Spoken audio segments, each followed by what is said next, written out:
The father of Filth in the Appalachians, the man whose daughters were born with mud in their veins. This is a story that the mountains themselves tried to bury. A chronicle of degradation so profound that even the oldest residents of Harlan County, Kentucky, spoke of it only in whispers and only when they were certain no children could hear. In the spring of 1951, a young county health inspector named Walter Pemberton was assigned to survey the remote hollows of southeastern Kentucky, mapping areas where tuberculosis and other infectious diseases might be spreading undetected. What he found in a forgotten crevice of the Appalachian Mountains would haunt him until his final breath, and would eventually force the Commonwealth of Kentucky to confront a horror it had willfully ignored for generations. The hollow had no official name on any government map. Local people called it Crooked Branch, after the twisted creek that wound through its narrow floor like a serpent with a broken spine. To reach it required a 3-hour journey by mule from the nearest paved road, through terrain so rugged and inhospitable that even the most determined moonshiners had abandoned it decades earlier. The forest canopy was so thick that sunlight rarely touched the ground, creating a perpetual twilight that seemed to exist outside of normal time.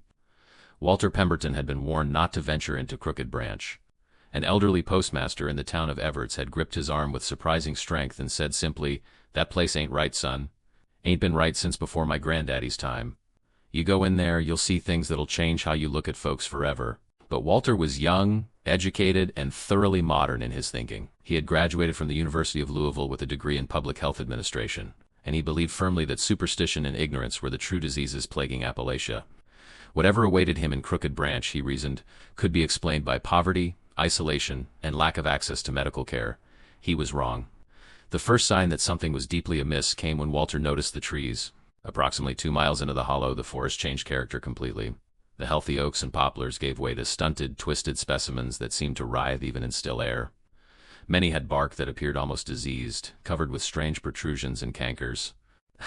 Later, botanists would theorize that decades of intermarriage among the hollow's inhabitants had led to the disposal of household waste in concentrated areas, poisoning the soil with substances that even the hardy Appalachian flora could not tolerate. The smell came next, a thick, cloying odor that reminded Walter of rotting vegetables mixed with something more organic, more human. It grew stronger as he urged his reluctant mule forward, until the animal finally refused to proceed any further.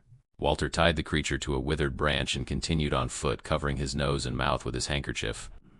The Caudle homestead, if it could be called that, emerged from the perpetual gloom like a nightmare given physical form. It was not one structure, but a collection of perhaps 7 or 8, built over what must have been generations, each addition more haphazard and decrepit than the last. The original cabin, dating perhaps to the 1840s or 1850s, was still visible at the core, but it had been surrounded by lean-tos, shacks, and structures made of materials that defied easy identification: rusted metal sheeting, rotting canvas, animal hides, and what appeared to be flattened tin cans all contributed to a patchwork dwelling that seemed to grow organically from the hillside.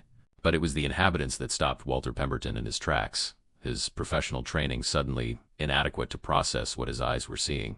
A figure emerged from the largest structure, a man, Walter assumed, though the proportions seemed somehow wrong. He was perhaps 50 years of age, with a face that appeared to have been assembled from mismatched components. One eye sat noticeably higher than the other. The jaw jutted forward at an angle that made speech appear difficult, and his hands, which hung at his sides like pale spiders, each bore 6 fingers.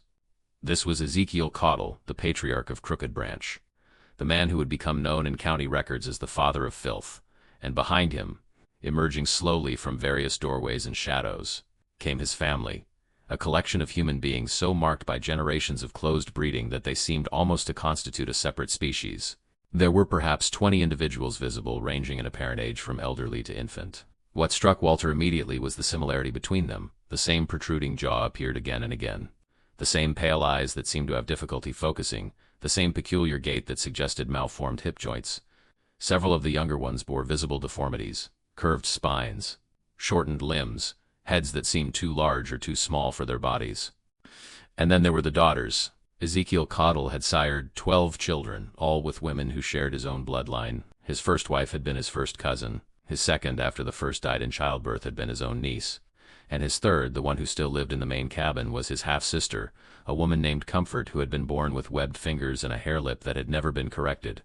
The daughters born to these unions were 5 in number, ranging in age from approximately 6 to 22. Each bore the marks of their heritage, but none more so than the eldest. a young woman called Patience who approached Walter with a shuffling gait that spoke of bones that had never formed correctly. Patience Caudle's face would appear in Walter Pemberton's nightmares for the rest of his life. It was not that she was ugly in any conventional sense, rather it was that her features seemed to exist in a state of perpetual uncertainty, as if her body had never quite decided what shape it wanted to take. Her eyes were the pale blue of winter ice, but they pointed in slightly different directions. Her skin had a grayish pallor, almost as if it had been mixed with the clay soil of the hollow itself. And when she opened her mouth to speak, Walter saw that her teeth were brown and malformed, jutting at angles that must have made eating an ordeal. "Daddy says you're from the government," Patience said, her voice surprisingly melodic despite the evident difficulty she had in forming words. "Daddy says the government wants to take us away." Walter found his voice with effort. "I'm just here to check on everyone's health, miss. To make sure no one is sick." A sound emerged from Ezekiel Caudle's throat, something between a laugh and a growl. "Ain't nobody here sick," he said, the words distorted by his malformed jaw. "We've been here since before there was a government. We'll be here after it's gone, too." What Walter Pemberton discovered over the following 3 days of investigation would result in one of the most extensive public health interventions in Kentucky history. But more importantly, it would begin to unravel a story of isolation, desperation, and genetic degradation that stretched back more than a century to a time when the mountains of Appalachia were truly the edge of the known world. The Caudle family had first arrived in what would become Harlan County in 1819, part of the great wave of Scots-Irish settlers who pushed into the Appalachian frontier seeking land and freedom from the constraints of coastal society. The original settler, Jeremiah Caudle, had brought with him a wife, 4 children, and a fierce determination to live beyond the reach of any authority. By 1840, the family had established itself in Crooked Branch, drawn by the isolation and the defensible terrain. Jeremiah's son, Absalom, took a wife from among the few neighboring families, and for a generation, the bloodline remained relatively open. But then came the devastation that would set the Caudles on their dark path. In 1862, during the chaos of the Civil War, a band of Confederate guerrillas swept through the region, targeting families suspected of Union sympathies. The Caudles, like most of the mountain people, had remained neutral, but that neutrality offered no protection. In a single night of horror, every family within a 10-mile radius of Crooked Branch was put to the torch. The Caudles survived only because their hollow was so remote that the raiders never found it. But they emerged from hiding to discover that they were utterly alone. Every potential marriage partner, every neighboring family, every connection to the outside world had been severed in fire and bloodshed. And so began the practice that would continue for the next 90 years. When Absalom Caudle's eldest son came of age and needed a wife, there was only one option available: his younger sister. The union was performed by Absalom himself, citing biblical precedent and the absolute necessity of continuing the family line. A child was born within the year, apparently healthy, and the pattern was established. Each generation that followed made the same impossible choice. The journey to the outside world was too dangerous, too long, too fraught with the possibility of bringing back the violence that had nearly destroyed them. Better to remain in the hollow, to marry within the family, to keep the bloodline pure and protected. By the time Ezekiel Caudle was born in 1898, the effects of 4 generations of close breeding were becoming impossible to ignore. His mother, who was also his father's sister, died bringing him into the world, hemorrhaging from complications that the family's primitive medical knowledge could not address.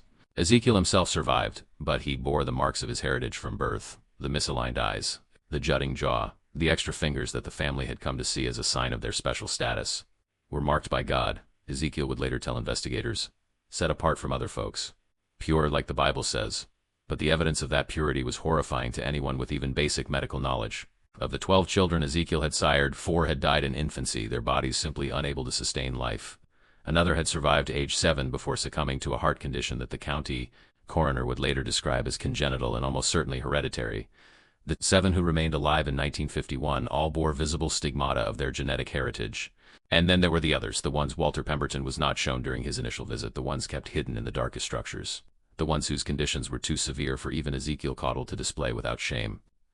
The truth about these hidden family members would only emerge months later, when state authorities finally intervened. But the evidence was already there for anyone willing to look: the strange sounds that came from certain buildings, the extra plates of food that family members carried into locked rooms, the careful way certain names were never spoken aloud. Walter Pemberton left Crooked Branch after 3 days, his notebook filled with observations that he knew would change everything. He had documented conditions of filth and degradation that exceeded anything in his training. He had witnessed children who could not walk, adults who could not speak, and family arrangements that violated every law of God and man. But most haunting of all was his final conversation with Patience Caudle, the eldest daughter whose ice-blue eyes seemed to see right through him. "You're going to tell people about us," she said. It was not a question. Walter nodded, unable to deny it. Patience smiled then, revealing those twisted teeth, and said something that would echo in his mind for decades. "They've known about us for 100 years, mister. They just didn't want to look." She was right, of course.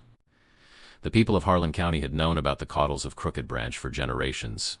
They had simply chosen to pretend the hollow didn't exist, to leave its inhabitants to their fate, to treat the occasional glimpse of a malformed figure on a distant ridge as something best forgotten, that willful blindness was about to end. Check if you're already subscribed to this channel, because what you're about to discover in the next chapters will reveal secrets that have been buried in these mountains for over a century, and you won't want to miss a single revelation. The report that Walter Pemberton filed with the Kentucky State Department of Health in June of 1951 ran to 47 pages, with an additional 23 pages of photographs, diagrams, and medical observations. It was classified as sensitive and initially restricted to a small circle of senior officials. Not because of any legal requirement, but because the contents were simply too disturbing for general circulation. The response, when it finally came, was unprecedented in scale. In September of that year, a convoy of vehicles, including 2 buses, a medical ambulance, and 3 trucks carrying supplies, made the arduous journey to the edge of Crooked Branch. From there, a team of 30 individuals, including doctors, nurses, social workers, and sheriff's deputies, completed the trek on foot and muleback. What they found exceeded even Walter Pemberton's detailed descriptions. The caudal compound had, if anything, deteriorated further in the 4 months since his initial visit. The summer heat had intensified the overwhelming stench, creating an atmosphere so noxious that several team members became physically ill within minutes of arrival. The structures themselves seemed to be actively decomposing, with sections of wall and roof collapsing even as the team watched. But it was the condition of the inhabitants that truly shocked the medical professionals.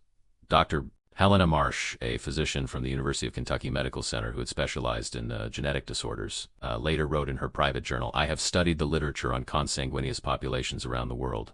I have seen photographs from the royal houses of Europe, from isolated island communities, from villages in the most remote corners of the globe. Nothing prepared me for what I witnessed in that hollow. These people have been marrying within their own family for so long that they have essentially become their own distinct population, with all the tragic consequences that implies."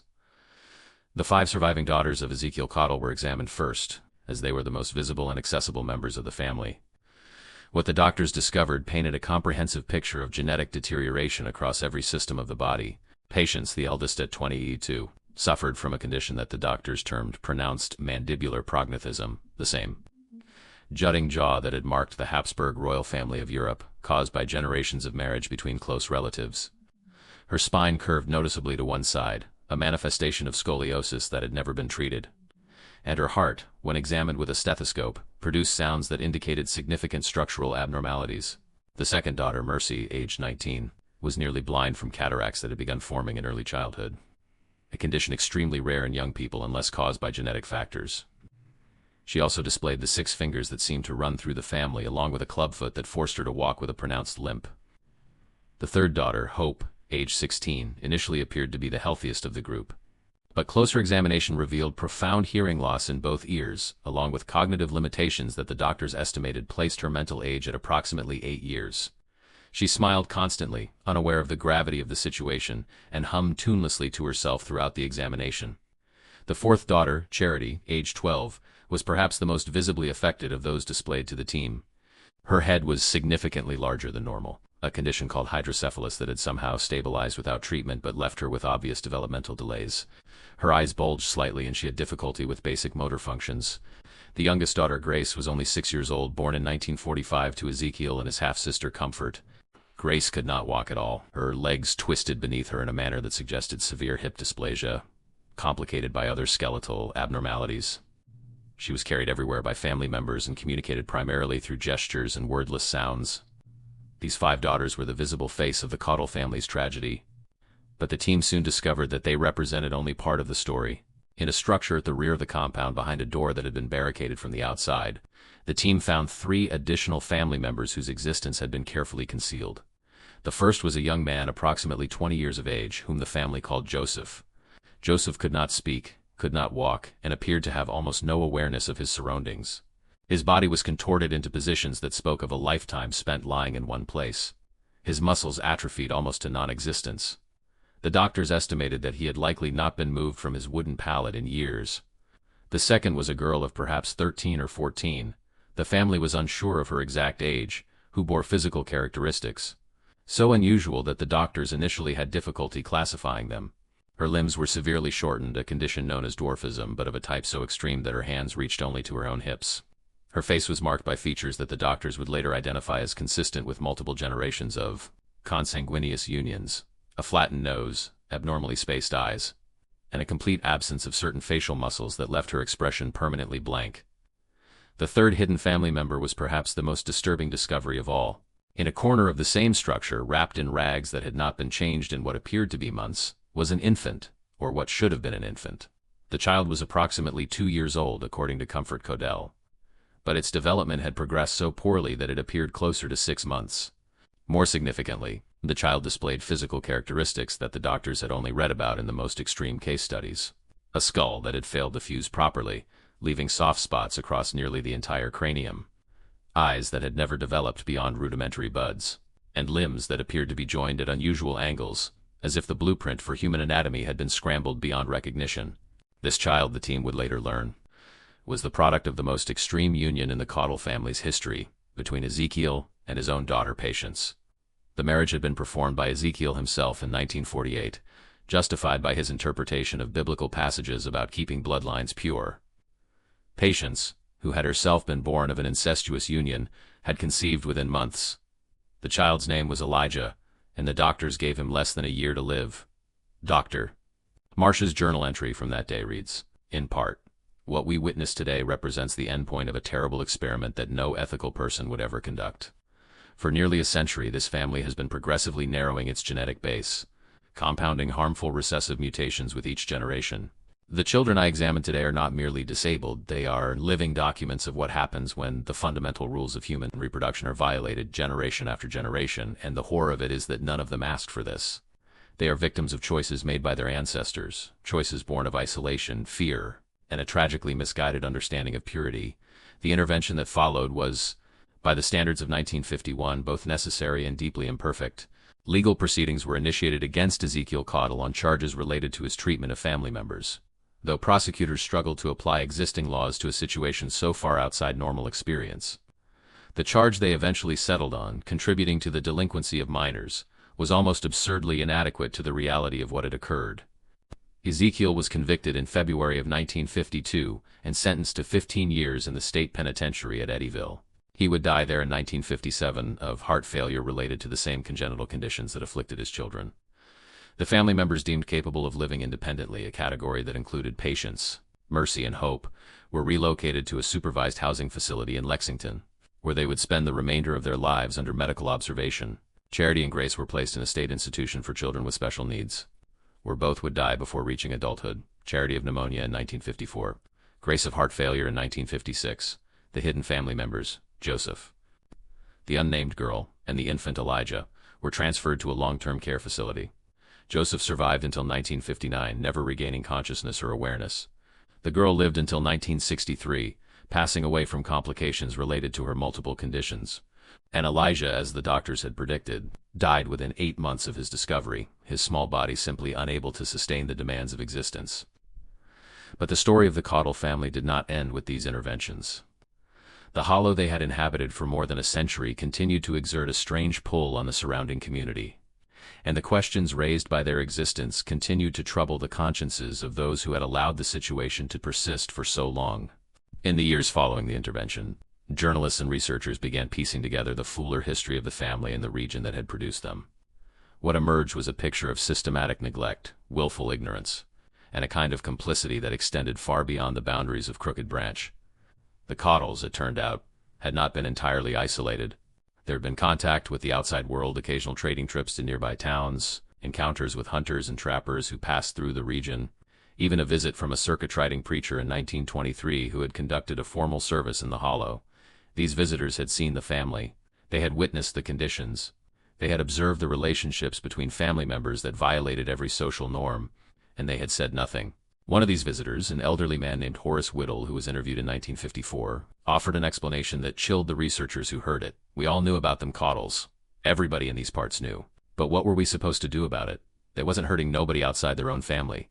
And besides, we figured that was just how some folks lived up in them hollers.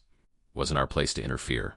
This attitude that the suffering of others was not worth the discomfort of intervention had allowed the Caudle family to continue its tragic practices for nearly a century. It was a failure not just of individual conscience but of community, of government, and of the basic social contract that supposedly connected human beings to one another.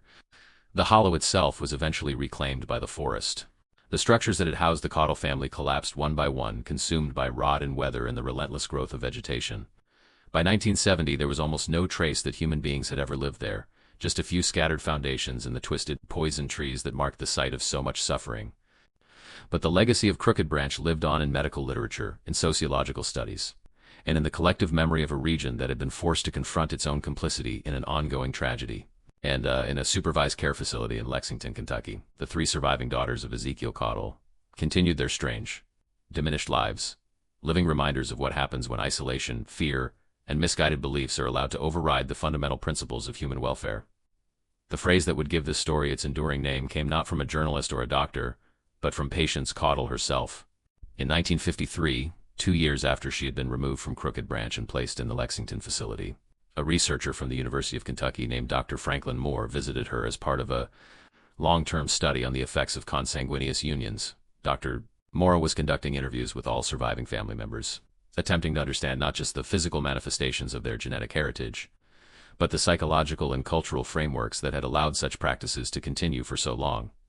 His conversations with patients would eventually form the basis of a groundbreaking paper on the sociology of isolated communities. But it was a single comment she made that would resonate far beyond academic circles. When Dr. Moore asked patients to describe her childhood in the hollow, she was initially reluctant to speak. She had developed a distrust of outsiders in the years since her removal, and she viewed the constant medical examinations and psychological evaluations as a form of humiliation. But eventually, after several visits, she began to open up about life in Crooked Branch. "We didn't know we was different," she said, her words still distorted by her malformed jaw. "Not at first. Daddy told us we was special, that God had set us apart. He said our blood was pure, not mixed up with the world's corruption. He said that's why we looked the way we did, because we was marked by the Almighty." Dr. Moore asked her when she first realized that the outside world viewed her family differently. Patience was quiet for a long moment, her misaligned eyes staring at something beyond the walls of the interview room. Then she said, "There was a man came through the hollow when I was maybe 10, 11 years old, a hunter, I think. He got lost and stumbled on our place looking for water." She paused, and when she continued, her voice had taken on a distant quality, as if she was speaking from somewhere far away. "When he saw us, saw me and my sisters, he made a sound like an animal being hurt, like something had grabbed him by the guts and twisted. He looked at us like we wasn't even human, like we was made of mud and the mud was still wet." She turned to face Dr. Moore directly, and he would later write that her gaze in that moment was the most penetrating he had ever experienced. "That's what we are, ain't it?" she said. "Mud people. Daddy took the same clay and shaped it over and over, and each time it got more twisted, more wrong. We got mud in our veins instead of blood. We was born from the dirt, and the dirt is where we belong." This phrase, "mud in their veins," would appear in Dr. Moore's published paper, and would be picked up by journalists who covered the Caudle story in the following years. It became a kind of shorthand for the tragedy of Crooked Branch, a vivid metaphor for the genetic degradation that had marked the family for generations. But Patience's words also contained a deeper truth that went beyond mere metaphor. The Caudle family had indeed been shaped by their environment, not just by the isolation of the hollow, but by the very soil that surrounded them.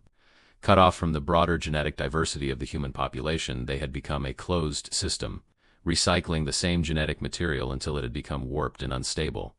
The scientific understanding of genetics in 1953 was still in its early stages.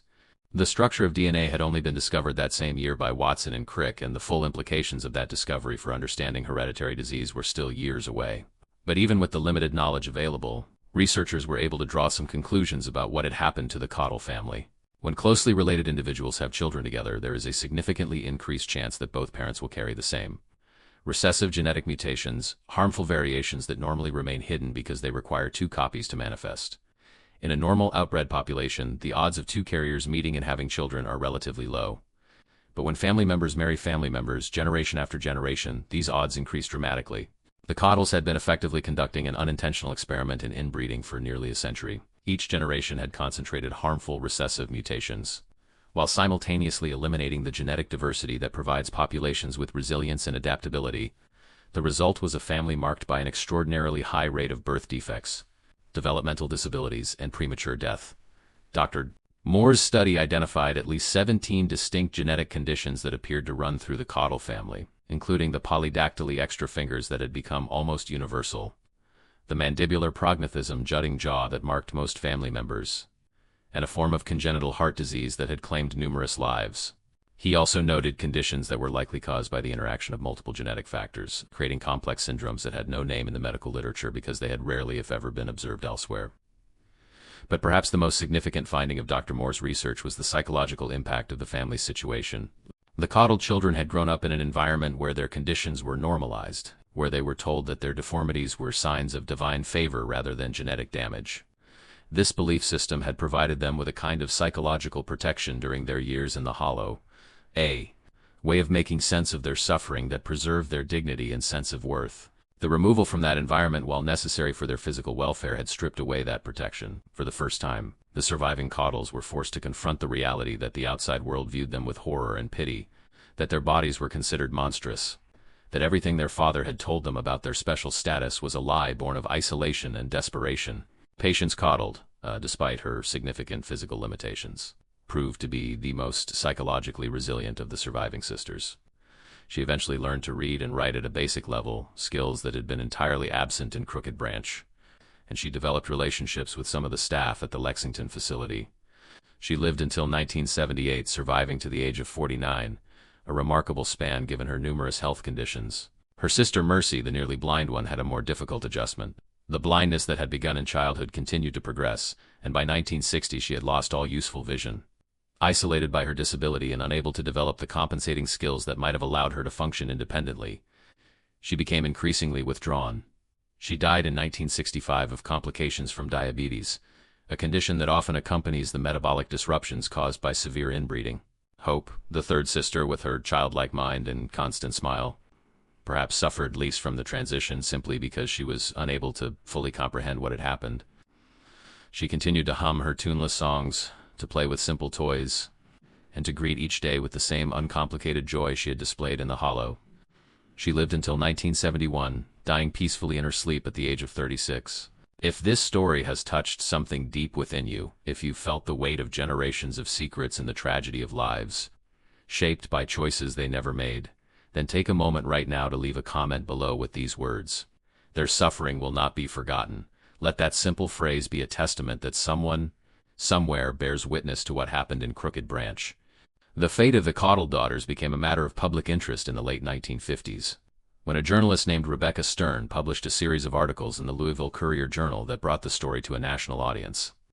Stern had gained access to Dr. Moore's research and had conducted her own interviews with officials, medical professionals, and community members who had known about the family. Her articles, published over 3 consecutive Sundays in October of 1958, painted a comprehensive picture of the Cottle tragedy and raised uncomfortable questions about the responsibility of society to protect its most vulnerable members. She wrote, "For nearly a century, the Cottle family existed in a shadow world just beyond the edge of civilization. They were known to exist. Their conditions were observed by numerous visitors over the decades, and yet no one intervened until the situation had become so extreme that it could no longer be ignored.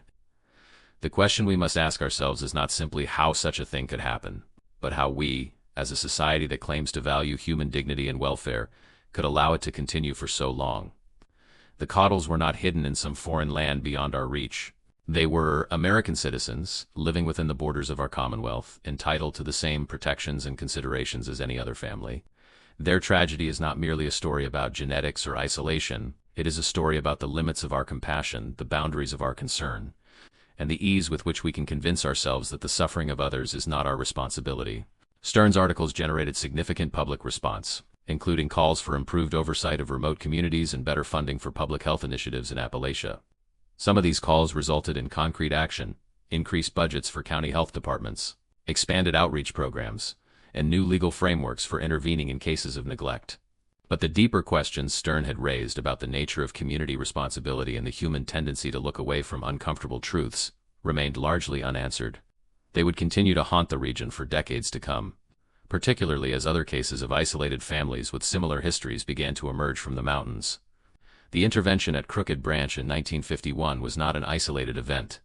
In the years that followed, authorities across Appalachia began to uncover similar situations, families that had retreated into isolation generations earlier and had been practicing various degrees of consanguineous marriage ever since. None of these cases achieved the same notoriety as the Caudles, but together they painted a disturbing picture of a region where geographic isolation, poverty, and distrust of outside authority had combined to create conditions that enabled horrific practices to continue unchecked. A 1962 study by the Kentucky Department of Health identified at least 14 communities in the eastern part of the state where rates of genetic abnormalities were significantly elevated, suggesting patterns of close intermarriage extending back multiple generations.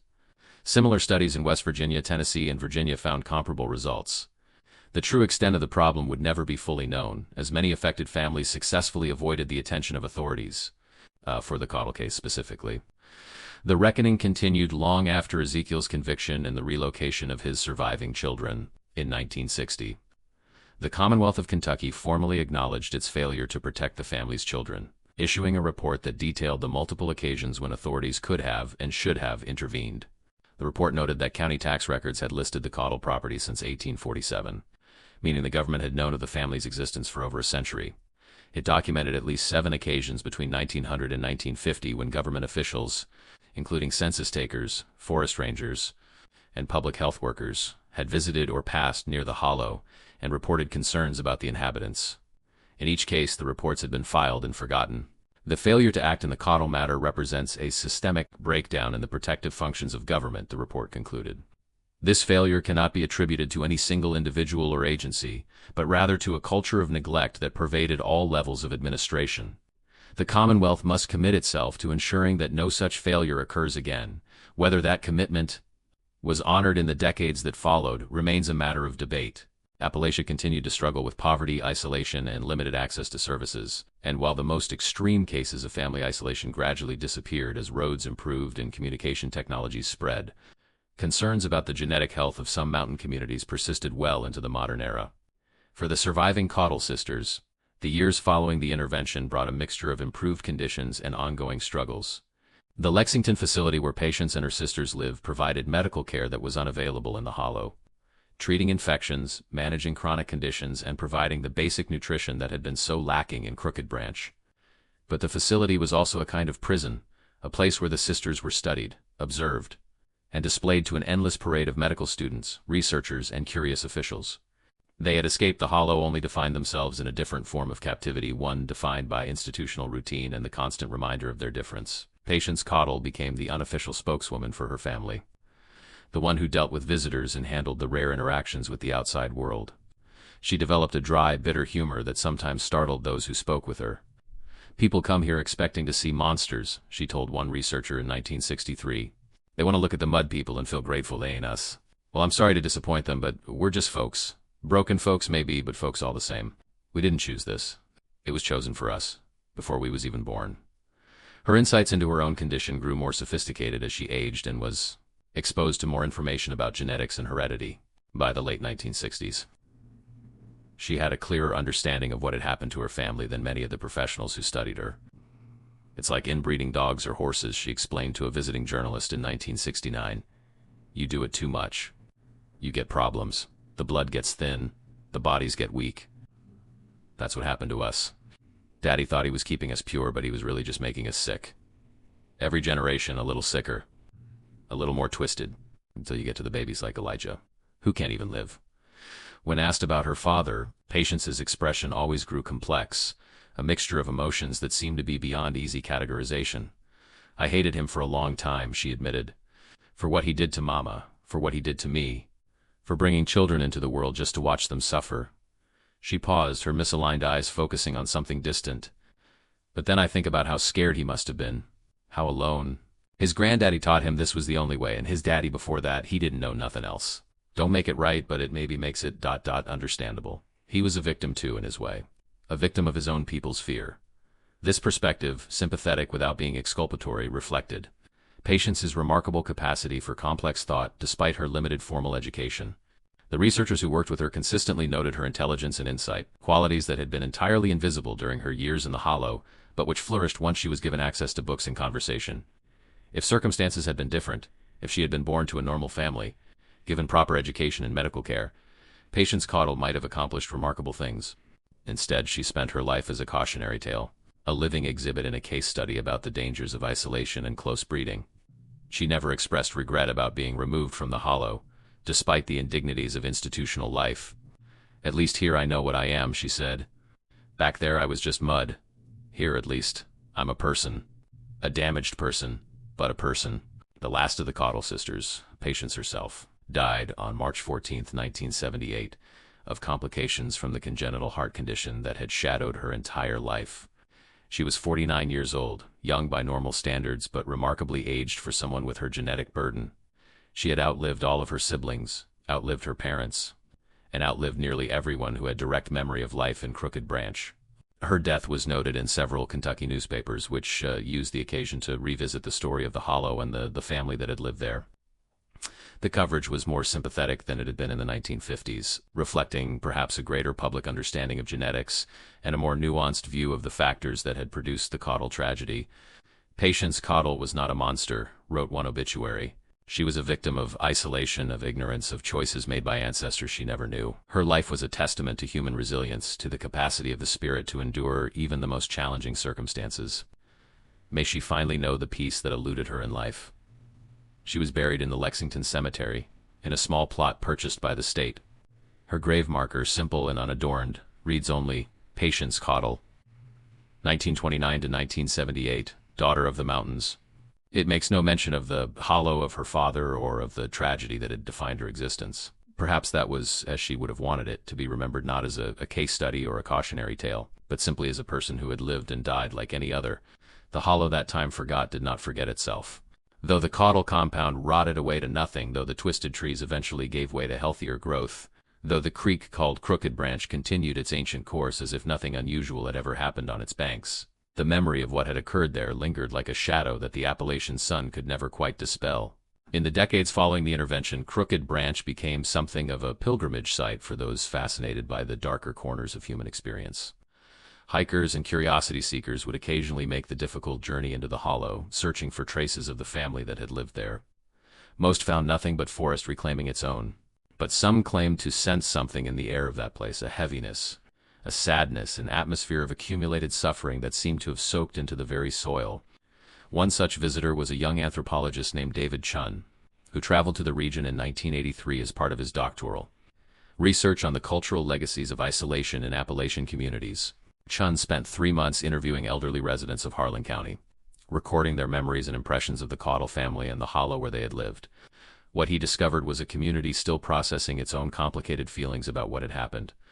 "Everyone I talked to over the age of 50 had some memory of the Caudles," Chun wrote in his dissertation. "They remembered seeing family members at a distance, catching glimpses of malformed figures on the trails. They remembered the stories their parents had told them, warnings to stay away from Crooked Branch, tales of the mud people who lived there. But most significantly, they remembered their own silence. Person after person admitted to me that they had known something was wrong in that Hollow, that they had suspected for years that children were suffering there. And person after person confessed that they had done nothing, said nothing, intervened in no way. The weight of that guilt, even 30 years later, was palpable. One interview in particular stood out. An elderly woman named Martha Holbrook, who had been a young schoolteacher in the 1940s, shared a memory that haunted her still. There was a day in maybe 1943 or 1944, she recalled, her voice trembling. "I was walking the ridge above the Hollow gathering herbs the way my mother had taught me, and I heard a sound, a child crying. Not just crying, but wailing, screaming like something was hurting it, terrible.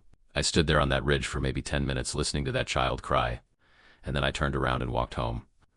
I told myself it wasn't my business, that them Caudles would just as soon shoot me as look at me. But the truth is I was afraid. Afraid of what I might see if I went down there. Afraid of what it might mean if I had to actually do something about it. I've carried that child's crying with me for 40 years.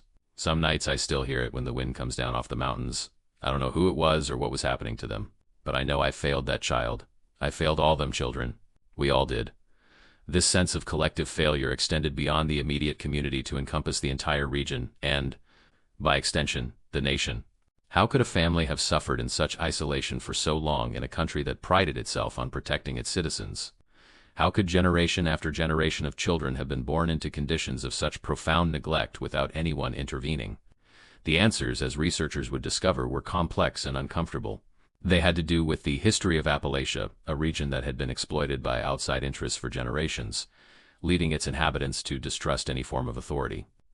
They had to do with poverty, the lack of resources that prevented meaningful outreach to remote communities. They had to do with culture, the strong tradition of family, privacy, and resistance to interference that characterized mountain life. But perhaps most fundamentally, they had to do with human nature itself, the universal tendency to look away from suffering that is inconvenient to address, to convince ourselves that problems we cannot solve are not our responsibility. The story of the Cottle family became a case study in this tendency, cited in academic papers, referenced in policy discussions, and invoked whenever communities were forced to confront their own failures to protect vulnerable members. In 1995, the Kentucky State Archives received a donation of materials related to the case, including Walter Pemberton's original report, Dr. Moore's research files, and hundreds of photographs documenting the family and their environment. These materials were organized into a formal collection, made available to researchers who wished to study the history of isolation and genetic disease in Appalachia. The opening of this collection attracted renewed attention to the Cottle story, leading to several books, documentaries, and academic papers over the following years. Each new treatment of the subject raised the same fundamental questions that Rebecca Stern had posed in 1958. How do we, as a society, fulfill our obligation to protect those who cannot protect themselves? How do we balance respect for privacy and family autonomy against the need to prevent suffering? And how do we ensure that the voices of the voiceless are heard before tragedy forces us to listen? These questions remain relevant today, in an era when isolation takes new forms and vulnerable populations can still fall through the cracks of an imperfect system. The hollow may be gone, the family may have passed into history, but the lessons of Crooked Branch continue to resonate. In 2010, a memorial marker was placed at the trailhead leading to the former site of the Cottle compound. It was erected by a coalition of public health organizations, historical societies, and descendants of the families who had lived in the region during the decades of the Cottle's isolation. The marker reads, "In memory of the Cottle family of Crooked Branch, whose suffering reminds us of our collective responsibility to one another. May we have the courage to see what is before us, the wisdom to understand what we see, and the compassion to act when action is needed." Few people make the difficult journey to view this marker.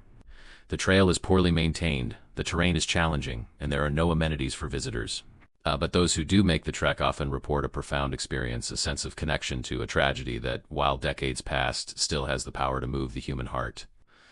They stand in the hollow where Ezekiel Cottle ruled his broken kingdom, where his daughters were born with mud in their veins, where generations of suffering accumulated like sediment in a stagnant pool.